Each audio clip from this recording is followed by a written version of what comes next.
Good afternoon प्यारे बच्चों। अभी पिछली क्लास में हमने सरलीकरण टॉपिक में सिंप्लीफिकेशन में विभाज्यता के नियम से रिलेटेड क्वेश्चन किए थे। विभाज्यता के नियम,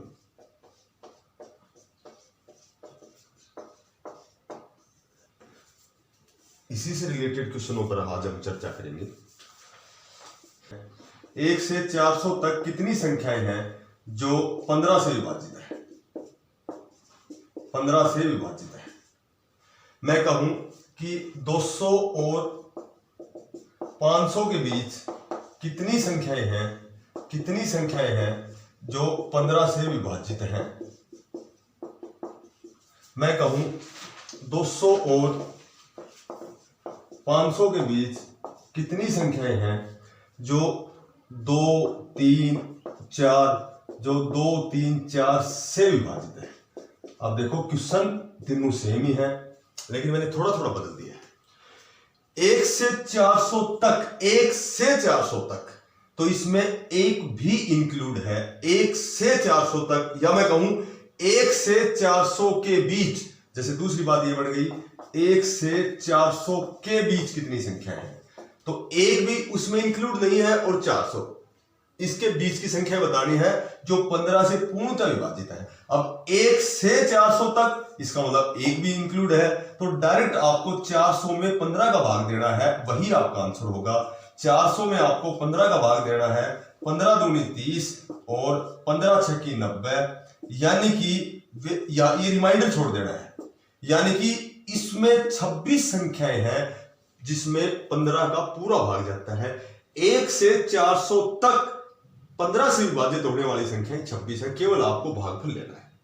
यदि मैं कहूं 1 से 400 के बीच कितनी संख्याएं हैं, तो आपको 400 में से 1 घटाकर फिर 15 का भाग देना है। 399 में 15 का भाग देना है। 15 दूनी 30 और 15, चूंकि ये भी 26 से आएगा, ठीक है, लेकिन एक कंडीशन में ये दोनों मान भिन्न भिन्न आएंगे। ये ध्यान रखना है, मोटी बात, कि 1 से 400 तक डायरेक्ट 400 में 15 का भाग देना है। 1 से 500 तक 500 में 15 का भाग देना है। 1 से 600 तक 600 में 15 का भाग देना है। मैं कहूं 1 से 500 के बीच, तो 500 में 1 घटाकर फिर भाग देना है। श्योर? 200 और 500 के बीच कितनी संख्या है जो 15 से विभाजित है? देखो डायरेक्ट आप इसको 500 में से 200 घटाकर 15 का भाग दे सकते हो। 300 बटे 15, ये संख्या आएंगी 20। ये तो जब है जब हमारे पास समय कम है और हमारे पास समय कम हो गया, पेपर खत्म होने वाला है, समय खत्म होने वाला है, तो फिर ये कंडीशन है। और इसका जो बिल्कुल प्रॉपर तरीका है, बड़ी संख्या में से आपको 5 घटा के 15 का भाग देना है, छोटी संख्या में 1 जोड़कर 15 का भाग देना है। देखो 500 में 1 घटाया 499 बटे 15 और 201 बटे 15, इसमें भी भाग लेना है।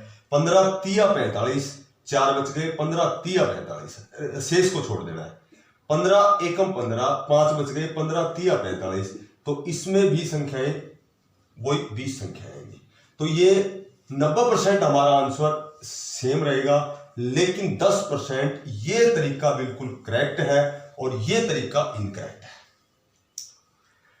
90% इस तरह करोगे और इस तरह करोगे, आंसर 90% सेम आएगा, लेकिन 10% ये तरीका एक्यूरेट है, करेक्ट है, और ये तरीका गलत हो सकता है। क्योंकि जब इन संख्याओं का ऐसा मेल होता है कि कई बार लास्ट संख्या या पहली संख्या वो डिवाइड, घटाने या जोड़ने के बाद वो इससे डिवाइड हो जाती है, तो एक संख्या बढ़ जाती है। वो क्वेश्चन ये है, मैं कहूं कि कोई संख्या 2 से विभाजित कब होगी, 3 से कब होगी, 4 से कब होगी, तो सीधी सी बात है कि 2 का भाग और 3 का भाग जब दोनों संख्याओं का भाग जाए तो वह संख्या 6 से विभाजित होती है। तो मोटी बात यह है कि या तो दोनों का अलग अलग भाग दो या केवल 6 का दे लो, दोनों बात बराबर है। उसी तरह 2 का भी जाए, 3 का भी जाए और 4 का भी जाए, तो इसका मतलब वह संख्या 12 से भी विभाजित होती है। या यूं कहें कि तीनों का अलग अलग भाग न देकर केवल 12 का भाग देने से भी 2, 3, 4 का भाग जाएगा। मोटी बात यह है, जब एक संख्या से अधिक संख्याएं दी गई हो तो उनका एलसीएम निकाला जाता है, उनका लघुत्तम निकाला जाता है। 2 और 3 का लघुत्तम 6 होता है, 2, 3, 4 का लघुत्तम 12 होता है। तो 200 और 500 के बीच कितनी संख्याएं हैं जिनमें 2, 3, 4 का भाग जाता है? तो वही तरीका लगाएंगे। 500 में 1 घटाकर 12 का भाग देंगे। ये 12 कहां से आ गया? हमने तीनों संख्याओं से एक संख्या बढ़ा ली, इनका लघुत्तम निकाल के 12 बढ़ा ली। माइनस में बड़ी संख्या में 1 जोड़कर 12 का भाग देंगे। ये आ गया 499/12, ये आ गया 201/12, 12 चौका 48, 12 एकम 12 माइनस 12 एकम 12, 12 7 12 6 72। तो ये संख्याएं आ गई हमारे पास 25। That is answer. क्लियर?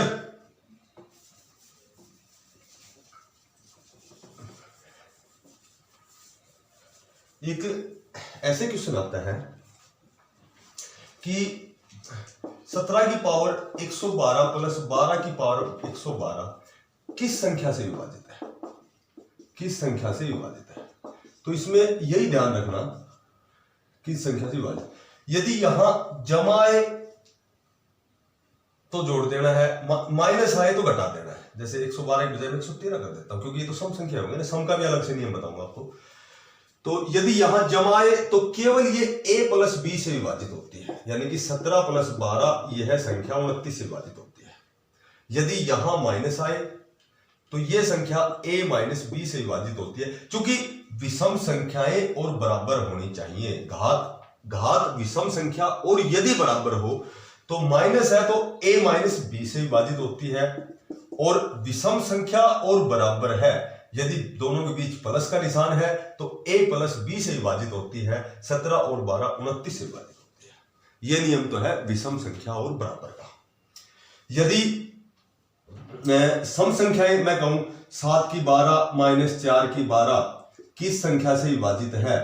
किस संख्या से विभाजित है?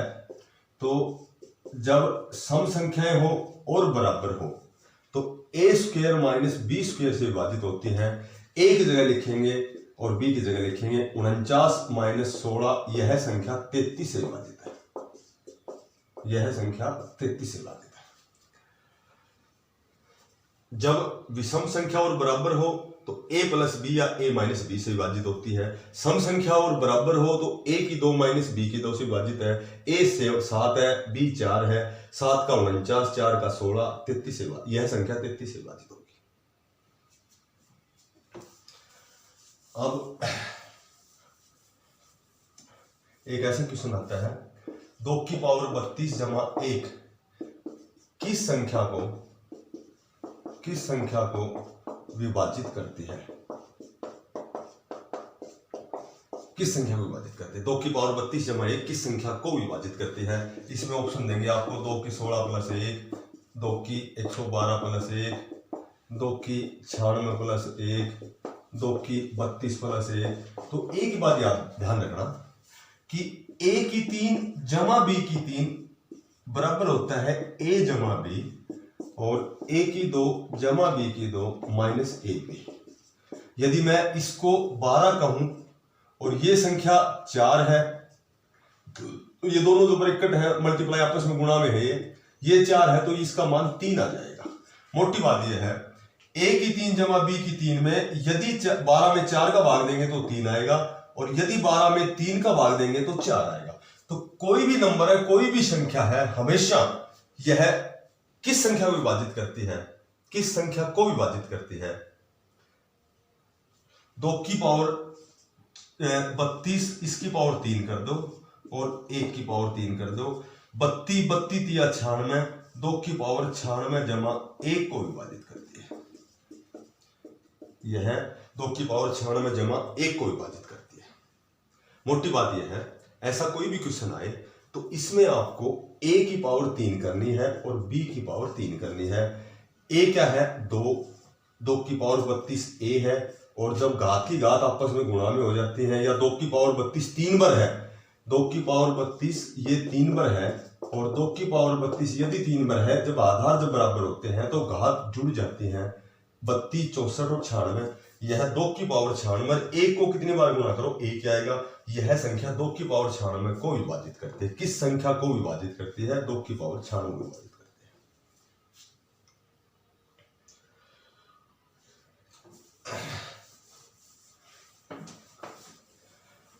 अब एक ऐसे आ जाए कि 500 में कितनी संख्याओं का भाग जाता है, 500 में कितनी संख्याओं का भाग जाता है। अब सुनो, 500 में 2 का भी जाता है, 5 का भी जाता है, 10 का भी जाता है, 25 का भी जाता है, 50 का भी जाता है, पर संख्याएं कितनी है। अब इस प्रकार के क्वेश्चन को आप कैसे सोल्व करना है, आपको इसके फैक्टर बनाओ, 250 और भाई 125 और 25 पंजू 125 और 5 पंजू 25, 2 कितनी बार हो गया ये, 2 हो गया 2 बार, गुणा 5 कितनी बार हो गया ये, 5 हो गया 3 बार। इस प्रकार के क्वेश्चन जब आप सोल्व करते हो तो एक छोटा सा तरीका याद रखना है कि घात में 1 जोड़ दो, यहाँ घात क्या है 2, 2 में 1 जोड़ दिए हो गया 3, और यहाँ घात कितनी है 3, 3 में 1 जोड़ दिए हो गया 4, तो कन्फर्म 500 में 12 संख्याओं का भाग जाता है। ऐसा कोई भी क्वेश्चन हो, इस तरह फैक्टर बना करके घात में 1 जोड़ दो और आपस में मल्टीप्लाई कर दो, 500 में 12 संख्याओं का भाग जाता है, 2 का जाता है, 5 का, 10 का, 25 का, 50 का, 100 का। तो मोटी बात यह है कि इसमें 12 संख्याओं का भाग जाएगा। ऐसे फैक्टर बना के घात में 1 जोड़ के गुणा करना है आपको। श्योर। एक जैसे कोई भी क्वेश्चन दे दिया हमें, 27, 29, 32 में यदि 99 का भाग दिया जाए तो क्या शेष बचेगा, ऐसा क्वेश्चन आ गया। 99 का भाग दिया जाए या 999 का या 9999 का या 99,999 का, ये 9 का नियम है। जितने अंक हैं राइट हैंड की तरफ उतने जोड़े बनाओ। जैसे 99 में 2 अंक हैं तो 2 के जोड़े बनाओ, 2 के जोड़े बनाओगे और इनको जोड़ दो, 9 7 16 और 2 18, 1 3 2 5 2 7 1 8। यदि इनको जोड़ने के बाद प्राप्त होने वाली संख्या 99 से छोटी है तो दैट इज रिमाइंडर, तो यही शेष है, यही हमारा आंसर है। यदि इनको जोड़ने के बाद अंक, जरूरी नहीं कि ये 6 अंक हो, ये 5 अंक भी हो सकते हैं, ये 4 अंक भी हो सकते हैं, ये 3 अंक भी हो सकते हैं, पर यदि 99 का भाग दिया जाए तो केवल 2 के जोड़े बनाए जाएंगे। यदि 999 का भाग दिया जाए तो 3 के जोड़े बनाए जाएंगे। जोड़ने के बाद यह संख्या, यह मान यदि इससे बड़ा है तो इसमें पुनः भाग दिया जाएगा, अदरवाइज यही हमारा शेष है, यही हमारा रिमाइंडर है। जैसे मैं 999 का भाग देता हूं, सुनो एक बार। 999 में इसमें 3 9 है, 3 9 है तो इसमें 3 के जोड़े बनेंगे, 932 और 272।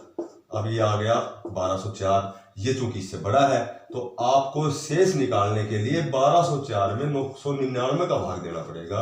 ये आ गया 5 और 9 में 9 गई तो 0, और ये कितने बच गए 11 205। अब शेष बचेगा 205।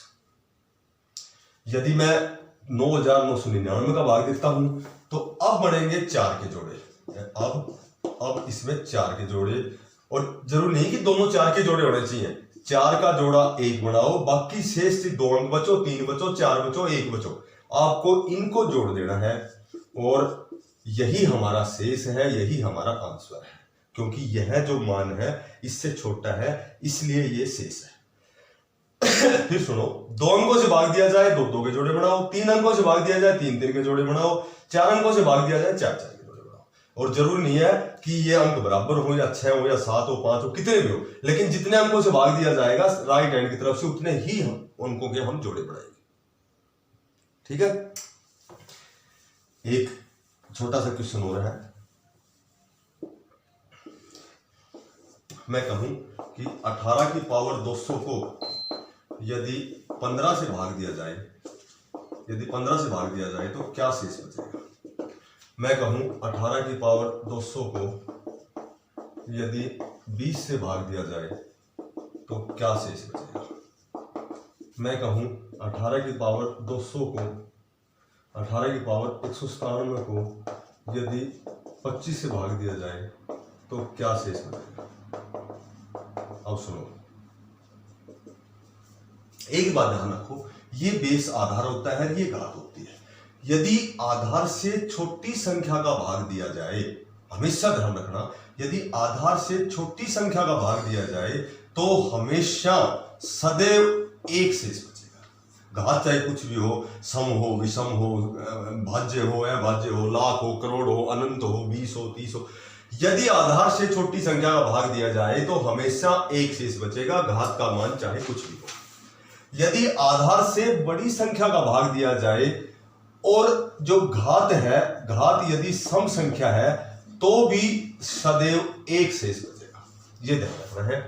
यदि आधार से बड़ी संख्या का भाग दिया जाए, वो बड़ी कुछ भी हो, 18 के बाद 19, 20, 21 अनंत तक किसी भी बड़ी संख्या का भाग दिया जाए, यदि घात सम संख्या है, सम का मतलब जब 2 से भाग जाता है, 200 में 2 को भाग जाता है, सम संख्या है तो भी शेष एक बचता है। यदि आधार से बड़ी संख्या का भाग दिया जाए और घात का मान विषम संख्या है तो सदैव आधार वाली संख्या ही शेष बचती है, आधार वाली संख्या ही शेष बचती है। और आधार पर क्या है 18, तो इसमें शेष 18 बचेगा, दैट इज 18 आंसर इसका। यदि आधार से छोटी संख्या का भाग दिया जाए तो हमेशा एक शेष बचेगा, घात कुछ भी हो। आधार से बड़ी संख्या का भाग दिया जाए और घात सम संख्या हो तो एक शेष बचेगा। आधार से बड़ी संख्या का भाग दिया जाए और घात विषम संख्या हो तो आधार वाली संख्या शेष बचती है। जो आधार में जो नंबर है वही उसका रिमाइंडर है, वही उसका शेष है। अब एसएससी, सीपीओ, सीजीएल में इस प्रकार के क्वेश्चन आते हैं। 67 की पावर 67 जमा 68 में यदि 72 का भाग दिया जाए तो क्या शेष बचेगा, क्या शेष बचेगा। अब सुनो, इसको यहां सोल्व करो। सबसे पहले देखो, आधार से बड़ी संख्या का भाग दिया गया है और घात विषम संख्या है, तो इसमें जो आधार वाली संख्या शेष बचेगी 67 शेष बचेंगे, प्लस इसमें 68 68 जोड़ दो, 8 7 15 135 और 135 में अब आपको भाग देना है 72 का। 72 दूनी 144, 72 एकम 72, इसमें रिमाइंडर जो हमारा है वह 63 बचेगा। This is answer. फिर सुन लो लास्ट बार, जब आधार से बड़ी संख्या का भाग दिया गया हो और घात विषम संख्या हो तो आधार वाली संख्या ही शेष बचती है। और यदि मैं 72 की बजाय यहां 67 से छोटी लिख दूं, 60 लिख दूं, तो यहां देखो 67 की पावर 67 को 60 से भाग दिया गया है, छोटी संख्या का भाग दिया गया है तो शेष एक बचेगा और 68 इसमें जोड़ दो, 68 1 69 और इसमें 60 का भाग देंगे तो हमारा जो आंसर है 9 आएगा। हमेशा इसमें शेष 9 बचेगा। थैंक्स।